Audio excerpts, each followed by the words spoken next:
kelas 11.1. Di sini saya akan membahas tentang sejarah yang bertemakan perlawanan rakyat Tapanuli. Selamat menyaksikan.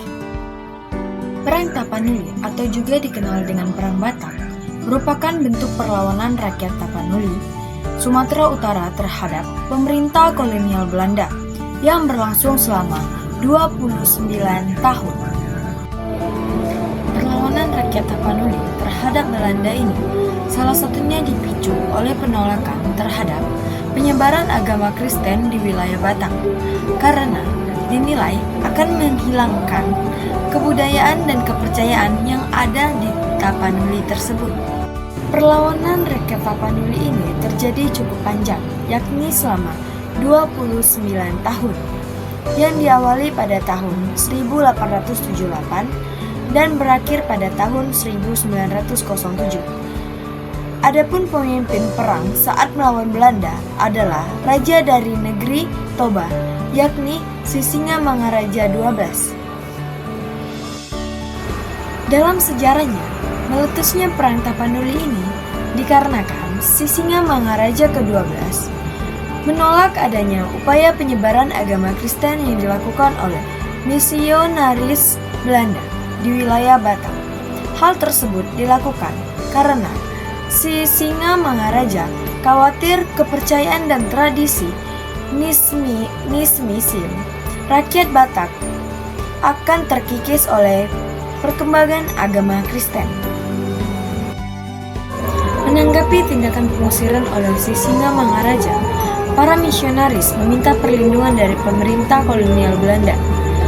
Permintaan tolong pihak misionaris kepada pihak Belanda ini tentu dimanfaatkan dengan menetapkan pasukannya di Tarutung guna melindungi penyebaran agama Kristen dan menjaga pemicu meletusnya Perang Tapanuli.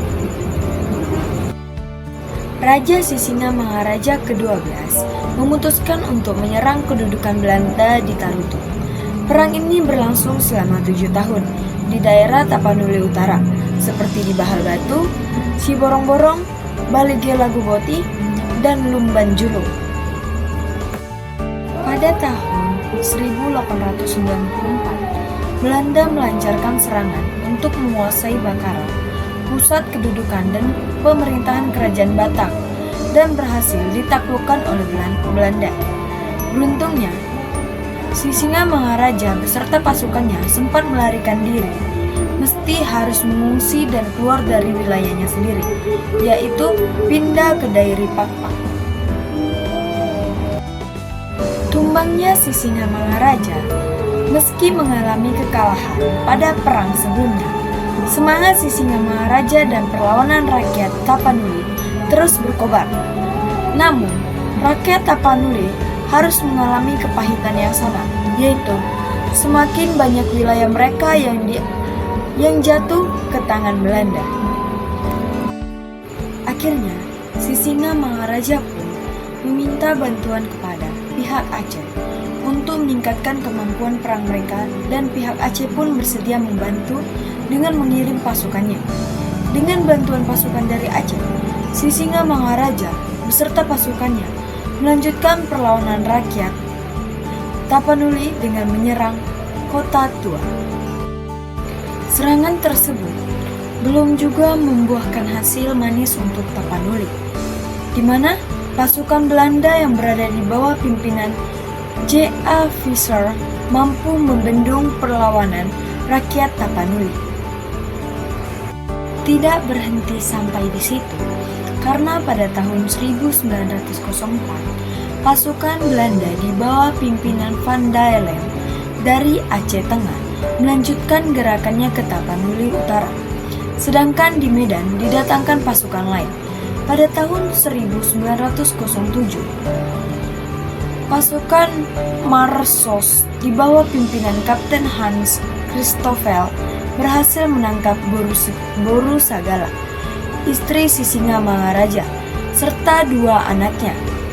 Sedangkan Sisingamangaraja dan pengikutnya berhasil melarikan diri ke hutan Simsim.